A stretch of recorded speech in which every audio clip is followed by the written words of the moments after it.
Welcome to Big Closet Small Planet and this special edition for the Scandinavian Textile Initiative for Climate Action Week. I'm Mike Schrager. Today in this conversation, we will continue to dive into a range of issues related to climate action and textiles. In this particular one, I'm interested in further exploring the just transition concept. How will climate action affect the most vulnerable people in the supply chain? And I want to have a conversation with someone who's working on that. And so I invited Hakan. I wanted Hakan here because Hakan is straddling that lovely, important area between research and action, academics and practice. And as an academic is often more independent in terms of being able to speak their minds. So, Hakan, welcome so much to this podcast. We're so happy to have you. I think it's probably best that you introduce yourself and your background and what you're doing. Perfect. Thank you, Mike. Thank you so much for having me. I'm so happy to be here. So, hi, everyone. Thank you for joining us in this conversation. So, my name is Hakan Karaosman. I'm a social scientist. I'm a supply chain management professor, and I have been investigating fashion supply chains for the last 13 years. And by training, I'm an environmental engineer, and carbon footprint was my first real expertise in my master's. And then I transformed my environmental science background to industrial management, and now management engineering is my core discipline. Basically, I am looking at complex supply chains, and textile clothing and footwear is my main context. And I look at complex supply chains at multi levels, multi tiers, and I try to understand how to decarbonize settings in fair and just ways. And just transition is my theoretical concept, and I am investigating and exploring how we can make these transitions equitable, fair, and inclusive for everyone. And to me, context is everything. And I am always indicating that standardizations don't work. So I am dedicating my life and my research and my passion to real life people and their stories and their lived experiences to guide us towards fair and just transitions.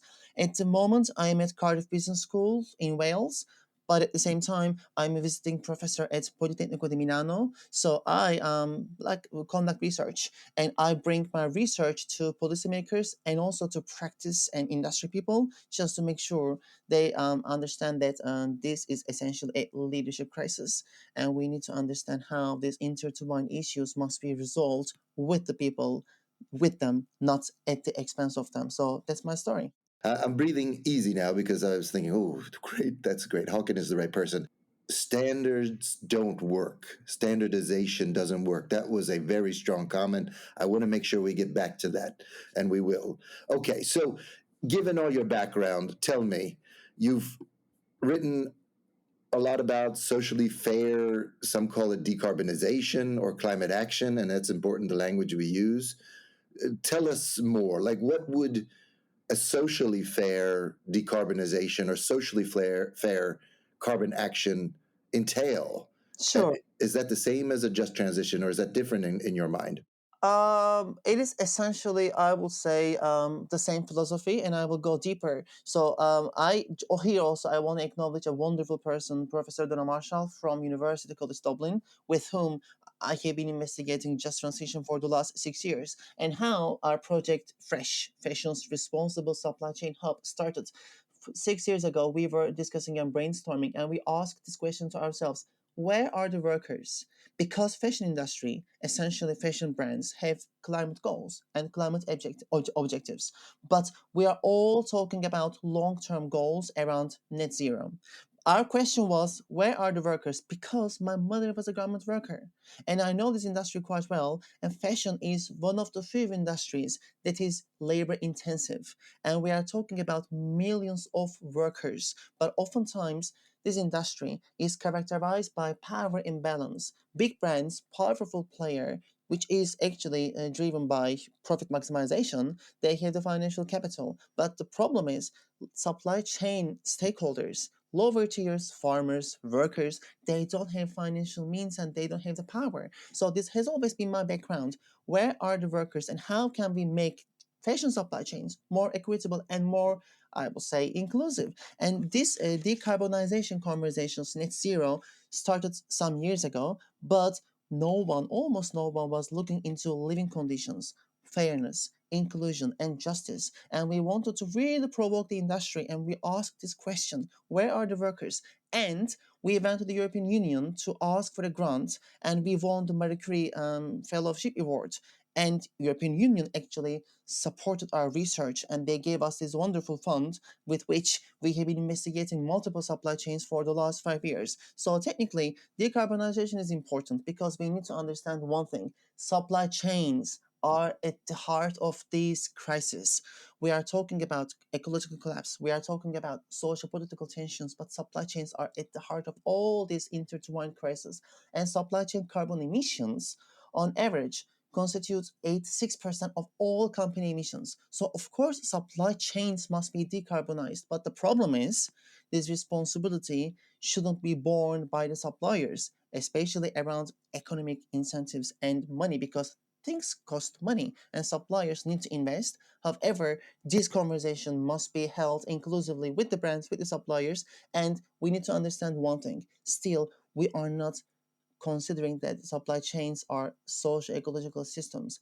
Despite years long efforts, we are still creating supply chain management strategies that are instrumental and incremental. So we are actually focusing on operational efficiency, risk mitigation, and I would say profitability. But the thing is, all of those operational terms are framed around financial indicators. And here in Just Transition, what is important that we need to understand, actually we are talking about democracy, we are talking about engagement, respect, inclusion, and equity. If we take one step back, I want to explain a little bit why just transitions are different. Sustainable transitions and decarbonizations generally are framed around technology, innovation, and niche solutions. Technology is important. They are great. They are important solutions, but they are enablers. They are tools. What is important is to understand we need to have a behavioral change. We need to make sure technology is supported by responsible leadership. So, why just transitions are different? Because here, in the concept of just transition, we are engaging with social justice. We are not only ensuring that environmental impact is reduced, but also we are creating decent work, social inclusion, and also we are enabling poverty elimination.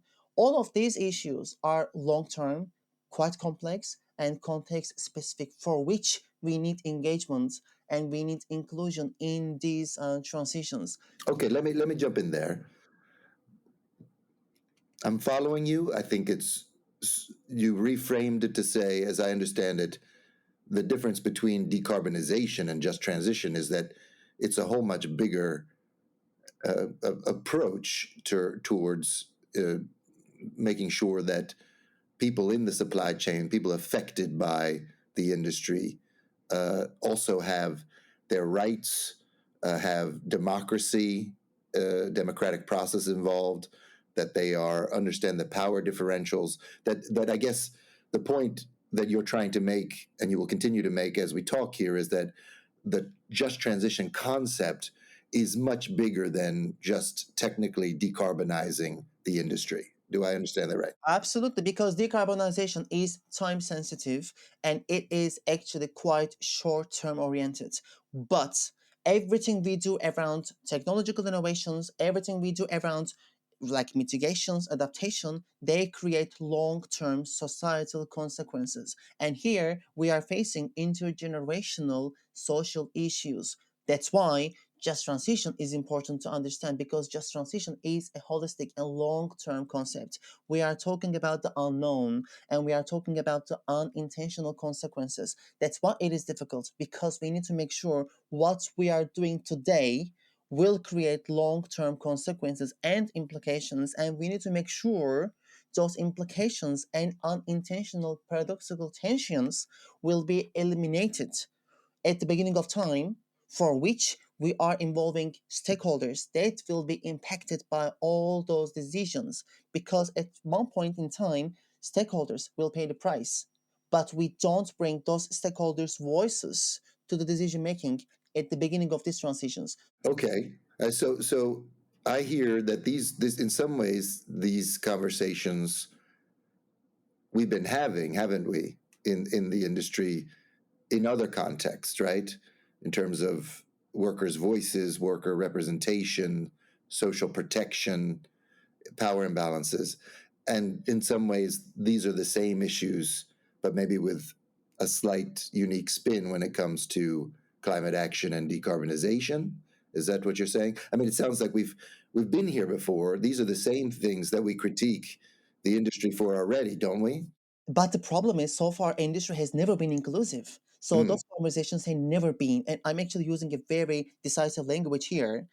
Conversations that we have never been inclusive and holistic and representative. Some people in power are orchestrating these conversations with some of the like-minded corporate people, and that's why we are not creating inclusive strategies around anything in this industry. And again, excuse my language, maybe I am quite sharp, but knowing that, and I am an expert here, and I look at fashion supply chains, and I am in touch with suppliers from multiple countries, from multiple tiers. Unfortunately, decision making in this industry is top down. But just transition cannot happen without bottom up approaches. So yes, we are having conversations, but there's a difference. We are creating conversations around instrumental supply chain management notion. We are still looking into operational efficiency and effectiveness and risk mitigation. So we are trying to shoehorn those social concepts into a system which doesn't enable democratization of supply chains. Whereas just transition and how we need to see just transition happening is the contrary. We need to start these conversations with the people. So they must be at the heart of these really big platforms, really luxurious settings where we keep seeing the industry keep talking. We need to make sure inclusion takes place. And Mark, you and I, we know what we do in this industry. Oftentimes, third party auditors and standardized management tools go to the field and they measure and they monitor and they progress. And they try to understand where we are, how things can be improved, etc. But the problem is, we know context specific realities cannot be measured with one size fits all audit questionnaires and audit tools, auditors. Their, I think, hearts are in the right place, but execution is quite problematic because so far we are failing to acknowledge, learn, and understand suppliers, subcontractors, lower tiers, and their lived experiences. So we don't create these conversations with them. But if we look at multiple industries from other sectors, we understand one thing: things can happen, and fashion industry has this power, and fashion industry is quite important when it comes to labor and the workers and the worker population, because we are talking about so important, well, such important populations and communities across industry.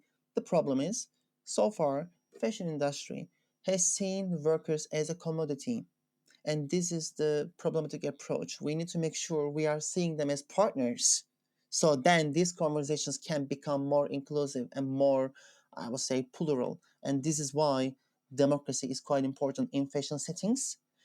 And to make sure just transition happens in the context of decarbonization or circularity, we need to make sure we are involving these stakeholders from the beginning of time. So how do you think we should do that? And I'm thinking of a couple of things. One is I'm thinking, we have the issues which are the mitigation of global warming and the decarbonization. We have the adaptation element, which is all the impacts of people feeling the heat and the warmth and the that's happening as we speak, and we need to address that. Then we have more longer term issues, right? The living wages, the right to organize, social protection, those things that we continue to fight for. How do you think we should be acting as an industry that we're not doing today, given the fact that, as you say, standardization doesn't work. Things didn't need to be context specific. Yep. And this is a very, very important question. Thank you for raising this. And actually, there are some companies in the fashion industry, luxury, but also fast fashion. They are trying to understand how to approach long term issues and how to really encompass holistic action. So, here I want to give some examples. The most important thing is the purpose. So, actually, and also one of the papers which I will be happy to share through your network is that just transition taxonomy, where we are looking into multiple just transition projects across multiple industries across the world, and we try to understand what worked, what didn't work, and what can we learn moving forward to help the fashion industry to create long-term action plans. So the purpose is really important. Many fashion companies at the moment are questioning what they are trying to do and how it should be executed. It's a very important question, and oftentimes companies don't have a clear answer because the biggest issue is there is always a clash between short-term goals and long-term consequences. So many companies are trying to really understand, and well, they are trying to understand how they can take actions today, but they don't really understand what those actions will create as a societal consequence in the long term. But some companies understand this because there's a difference between those two clusters. Number one, those instrumental companies see their supply chains as commodities. They are still making this top down control and command approach, and they are executing their supply chains using standardized tools. On the other hand, the second cluster of companies, they understand that their future is contingent on the suppliers' knowledge, suppliers' know-how, and suppliers' resilience. So they understand that these companies understand that they are as strong as their weakest suppliers. So what I see, Mike, at that level is partnership. So I see actually brands are in the field, they are speaking with their suppliers, and they are creating context specific interventions. It is difficult, but this is the way forward because what will happen in Vietnam will not work in Turkey or in Italy or in Peru because every region, every location is different, and the way and extent to which climate change is affecting these populations and these regions are quite different. So this is why these companies are trying to understand how they can make interventions that are going to be tailored with those communities for that specific region. Of course, it costs money. Of course, it takes significant amount of skills and capabilities, but these questions are still, I will say, quite difficult to answer, but these brands are doing something right. They are trying to create the answers with their suppliers. Okay, so you've talked about those who are partnering and those who are not. They just see it as a top down Yes, exactly. standardization exercise. Are those the two sort of models that you see out there today, or are there more? At the moment, number. I also want to be saying something really sincere. Just transition is not happening. So companies, even those that are aware, they are trying to create strategies. So they are at least aware that just transition will take time and it must be community informed. So that's why they try to create strategies with their suppliers. And the other part, more instrumental companies, they are still in that twilight zone and they try to understand things. On the other hand, there is also a more purpose driven company cluster in which they are really creating business models with circularity in mind, and they are approaching supply chain actors and supply chain stakeholders as the real partners, and they build their business models with them. And there are so many again circular born companies, and they are one step further because they're aware that actually scarcity is their main driver, and they have to be building supply chain resilience, and they are already incorporating just transition into their business model because from the beginning of time they are already thinking that suppliers must be involved in their business model, and then they are taking much more proactive actions. And also, honestly speaking, these companies don't have critical questions as mainstream fashion brands because they are born with this reality. They are aware that plural forms of supply chain operations must be the future, must be their future. So that's why they are creating more society and community informed action plans. And here also one of the most important pillars is purchasing. Honestly speaking, most important thing that I see in the field, so fashion industry is driven by cost reduction, full stop. Both luxury and fast fashion and other mainstream brands, they are trying to reduce costs because they are increasing operational efficiency. But when you put this financial mindset front and center, you are unintentionally jeopardizing social and ecological well-being of your supply chains. And let's be honest, decarbonization takes time, it takes money, it requires capabilities, but the real responsibility is always cascaded onto lower tier suppliers because they are the ones that need to really make investments and they have to change their operational plans, etc. But here, the main issue is, Mike, so many times I'm seeing this across multiple supply chains. Brands are asking paradoxical requirements because at the moment, also we are seeing multiple diligence legislations and all the civil society pressure, which is quite important. But data harmonization is not happening. Brands are approaching individually, even though brands they think they are talking about the same things. The structures, the audit questionnaires, and all that monitoring schemes are quite paradoxical, and suppliers spend so much time to answer individual brand questionnaires, surveys, audits, etc., etc. And the problem is, these suppliers spend increased amount of time, money, and energy to satisfy their suppliers. And at the end of the day, everything comes down to the pricing point. And I will be really honest with you, in this industry, both luxury and fast fashion, everything is around economy and everything is around the pricing models and purchasing.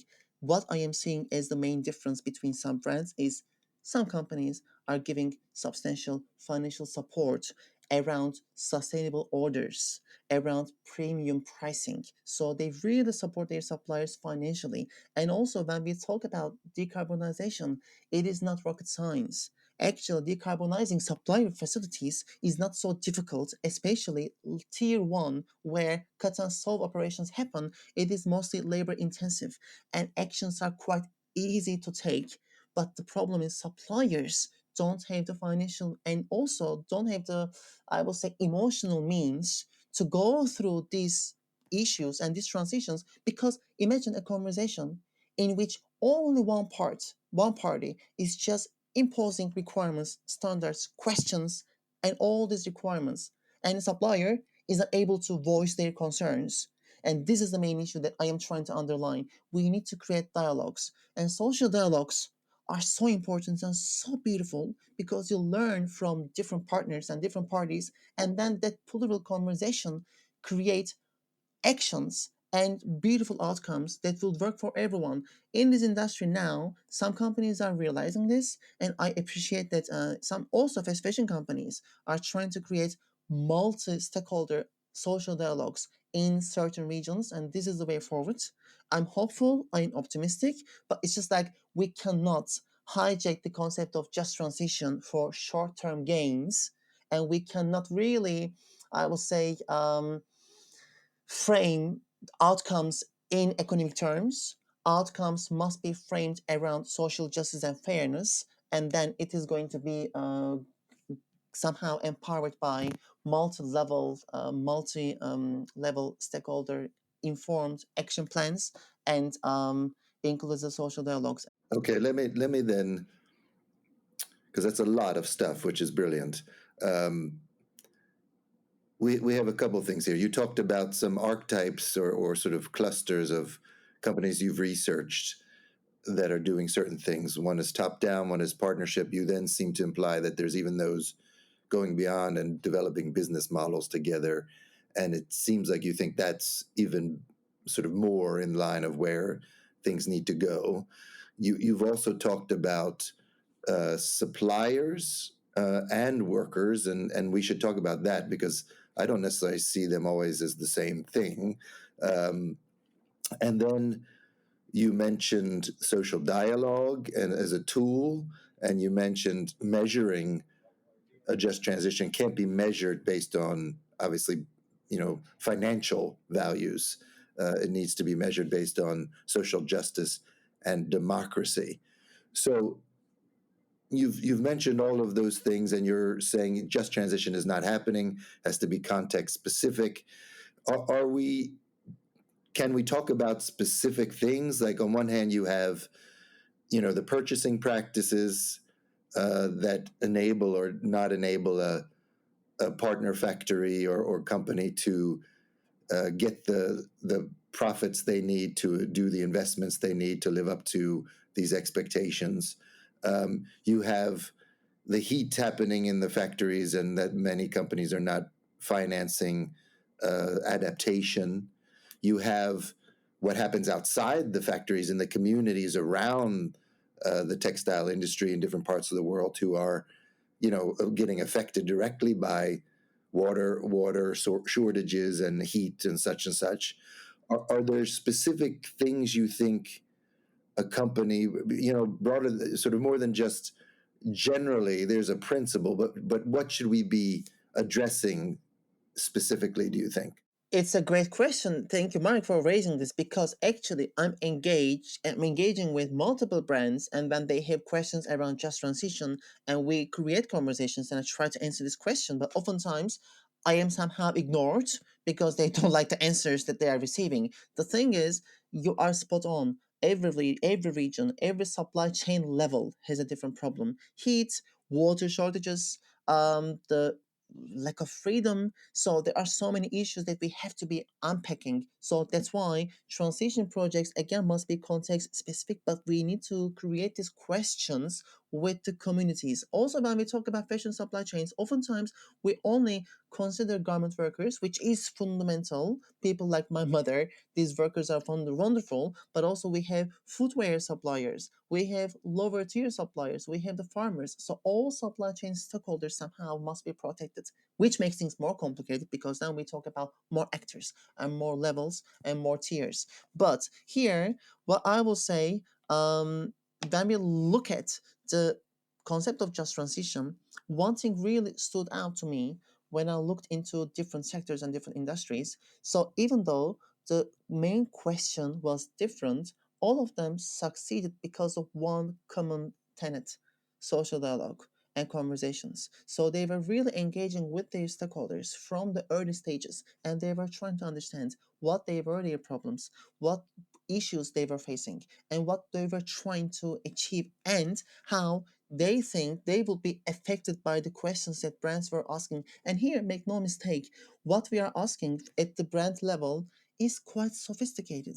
And everyday people, they don't use the same language. I am not saying they are less intelligent. On the contrary, they are much cleverer than I am, but their language is different. So this is why also conversations must be in a way understandable and engageable. So even these conversations at the supply chain level oftentimes don't make sense. And this is why auditors and the standardized tools fail.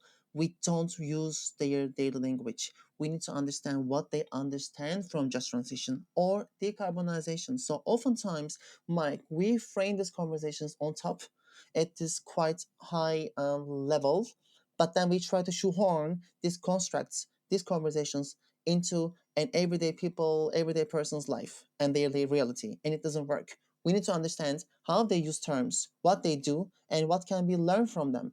In many projects that I am seeing, from energy to coal transformation sectors, I am seeing one thing actually: the plural transitions work. But what does it mean? Plural transitions are actually quite purpose driven, in which the purpose is around social well being and shared outcomes, not just one brand's or one company's or one government's self interest. The shared outcome is the main goal, but governance structures are becoming plural, in which communities, stakeholders are informed into these conversations from beginning of time.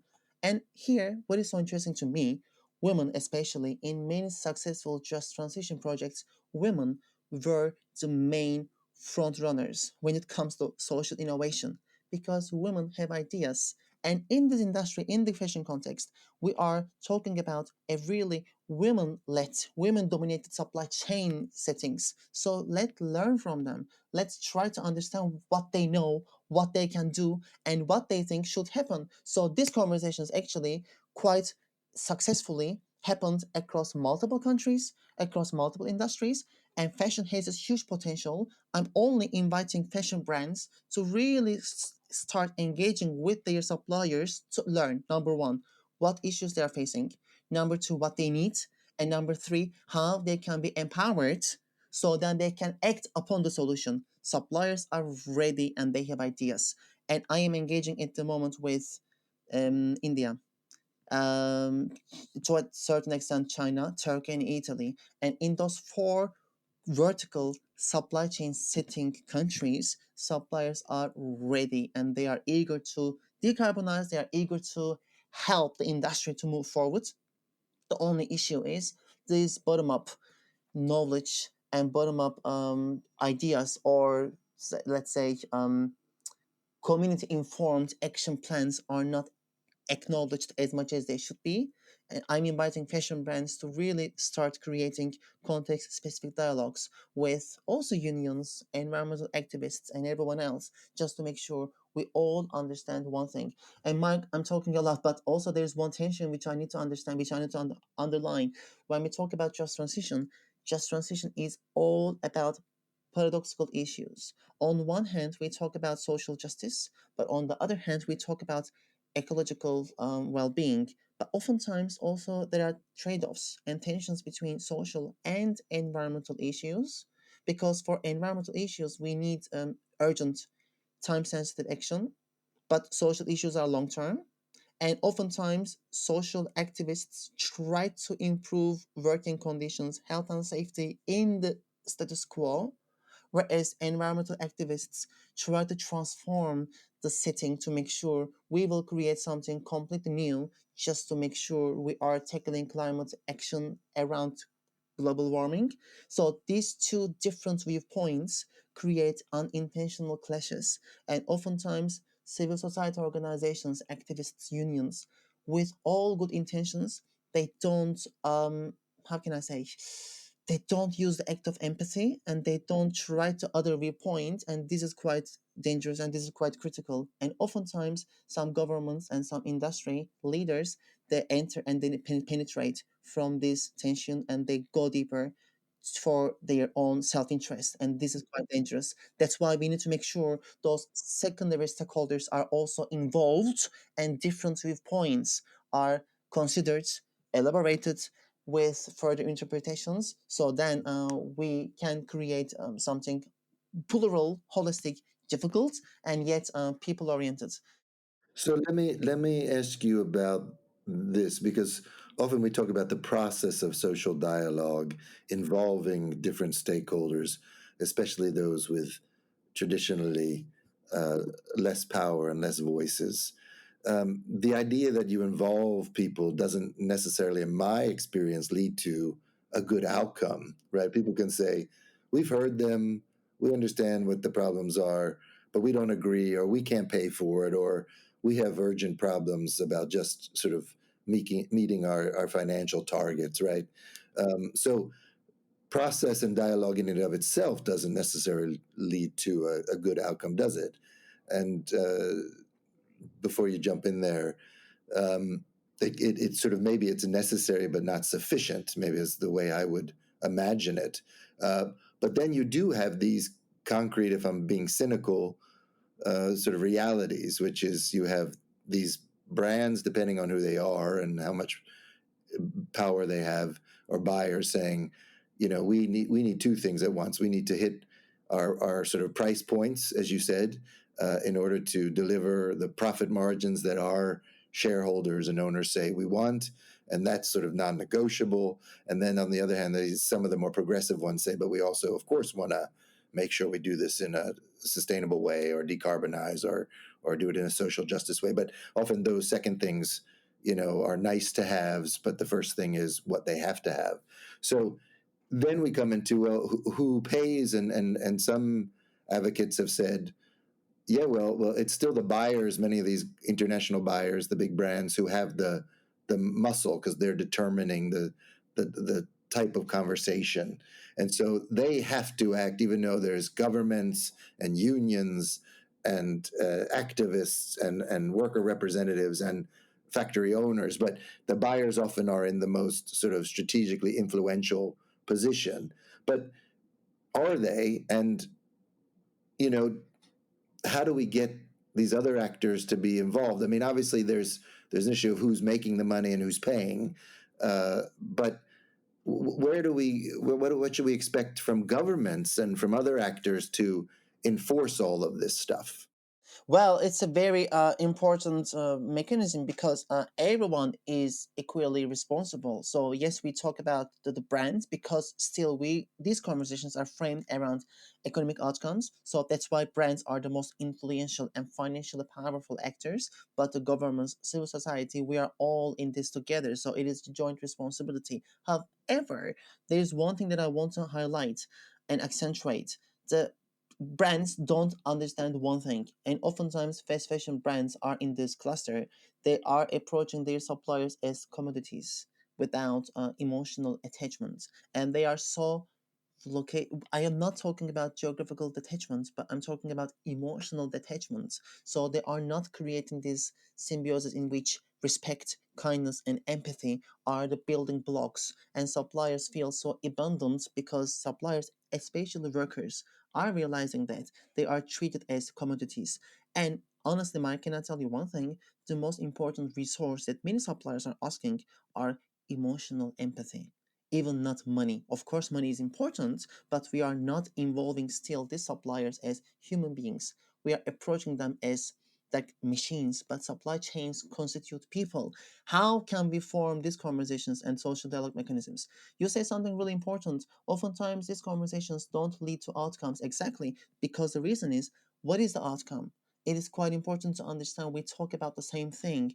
That's why at the beginning, those round tables need to understand what we are expecting from one another and what is that ideal state that we want to reach and how can we reach there, actually thinking backwards, because in order to reach an outcome we need to understand we are talking and we are looking into the same vision through the same trajectory to understand how it can be operationalized, then action plans can be created together. So that's why it is really important.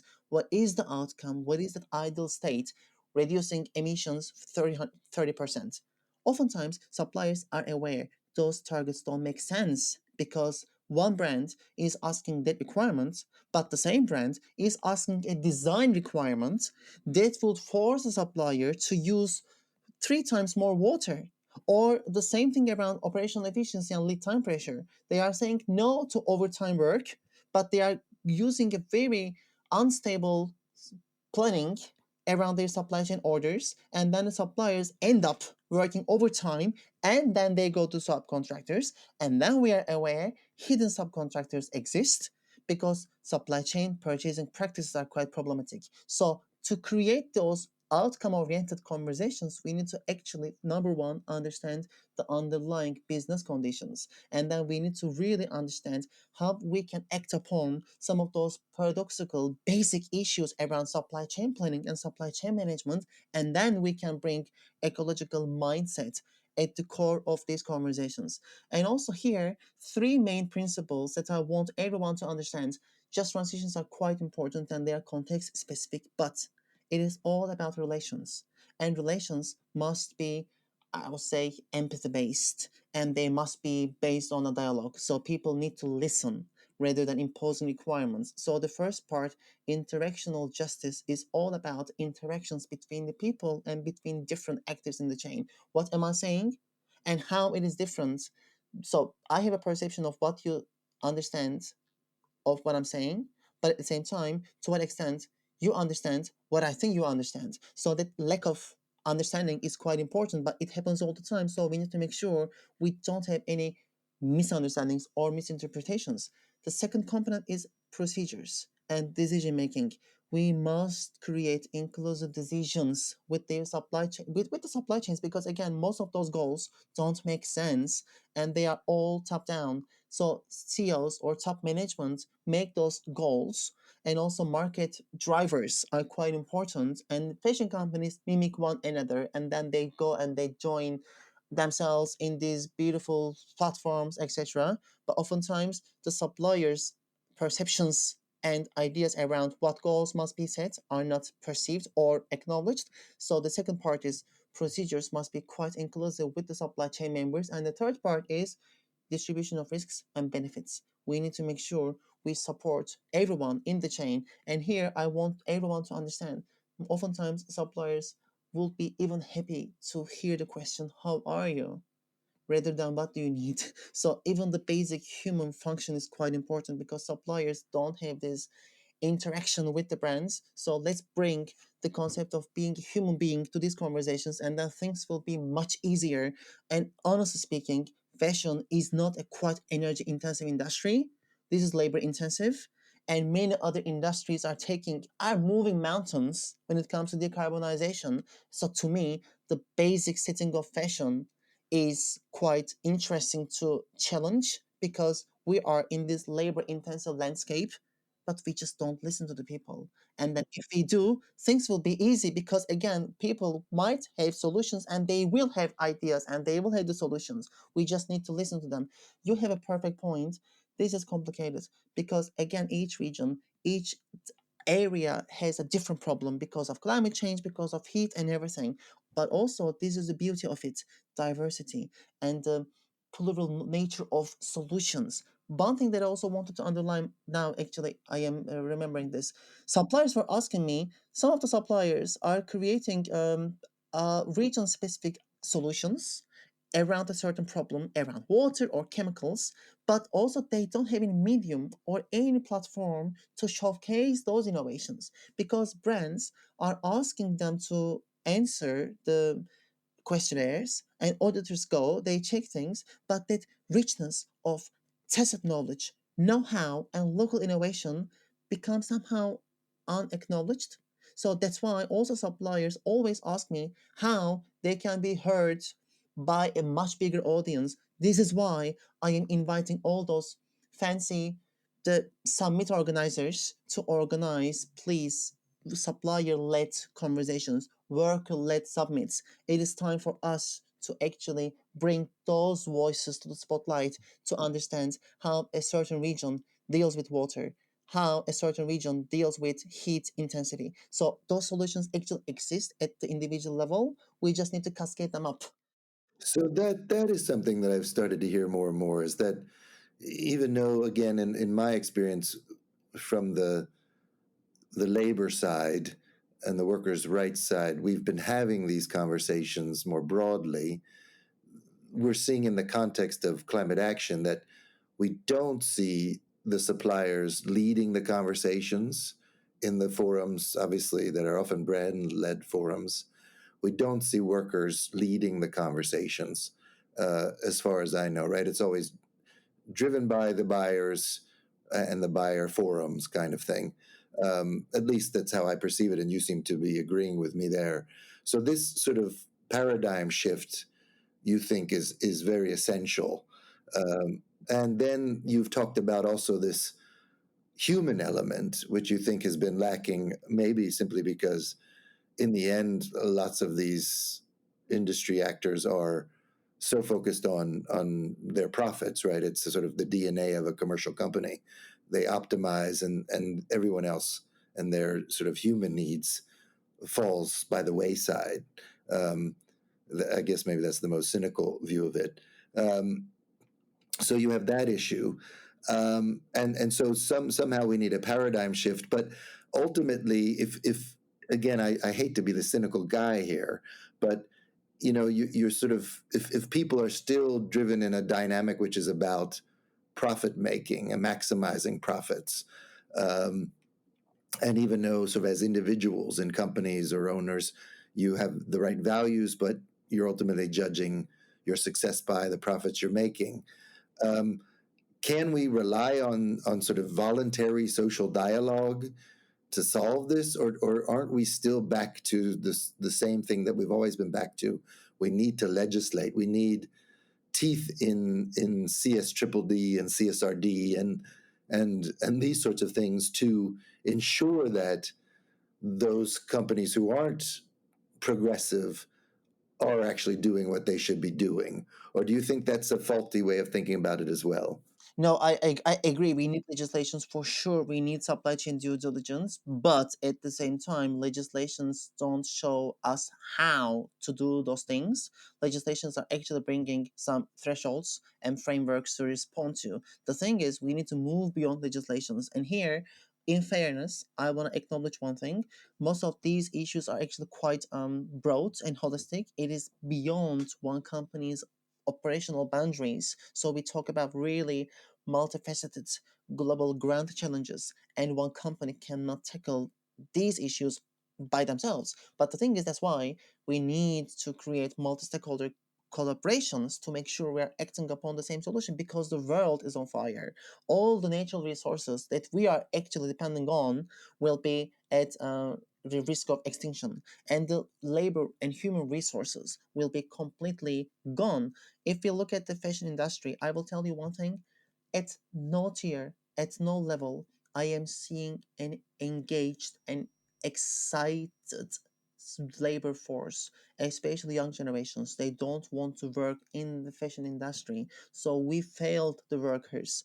No one wants to work in this industry anymore. How are we going to sustain this industry when the worker and the most important asset doesn't want to work in the supply chains? So this is again the basic understanding of the industry. We need to make sure we are trying to we have to be people oriented because we don't protect the most important resource, which is the labor. We are actually creating a structure in which the most important asset, the worker, wants to abandon and wants to go away because they don't feel they can trust the industry. this, Hmm. this is the first this is the first function that I want to underline. And the second point is, you are raising a very important and interesting question. And here I want to say one thing: the voluntary issues don't, of course, work. The voluntary standardized, we know what happens. I'm not going to even go there. But the thing is, so far, sustainability has not been understood.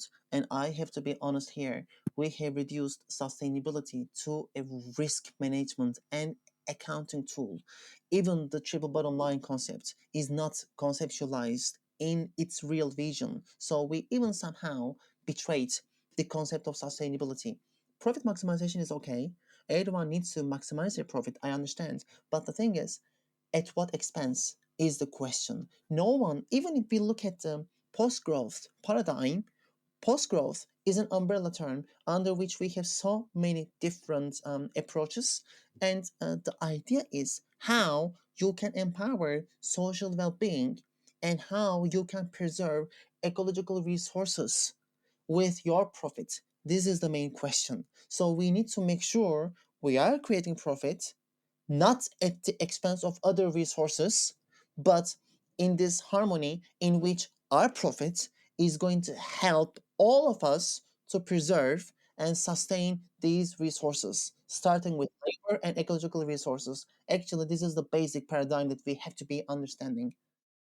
So, if you had one thing that you say in the next 6 months to a year, I would like to see happen to ensure that we actually are, as an industry, acting in a way that would ensure a just transition. If you just had to pick one, and I know you can't do that, Talkin. I know you want to talk about it in a holistic way, but just one thing that would get the ball moving faster. Yeah. What would you pick? You know what, like, Mike, I would love to see more and more worker assemblies. I want to Mm, see more and more region specific supplier roundtable dialogues, not as, I will say, lobbying attempts, but as real dialogue mechanisms to understand what they are trying to do and what struggles they are facing. And if we give the microphone to these lower tier actors, we have so much to learn and we can learn from them. So I just want everyone, especially the brands, to change the logic from transactional relations toward partnership based supply chain symbiosis, symbiotic relations. So this is the one thing that I want to see this industry to happen. But also it will be great to invite some workers to some influential platforms to see what they want to tell to fashion CEOs and what okay. they want to tell the people in power to make sure these workers are real human beings and their voice are important to acknowledge. Oh, great. Halkin, thank you very much for the conversation today. My pleasure. It has been great. So thank you so much for having me.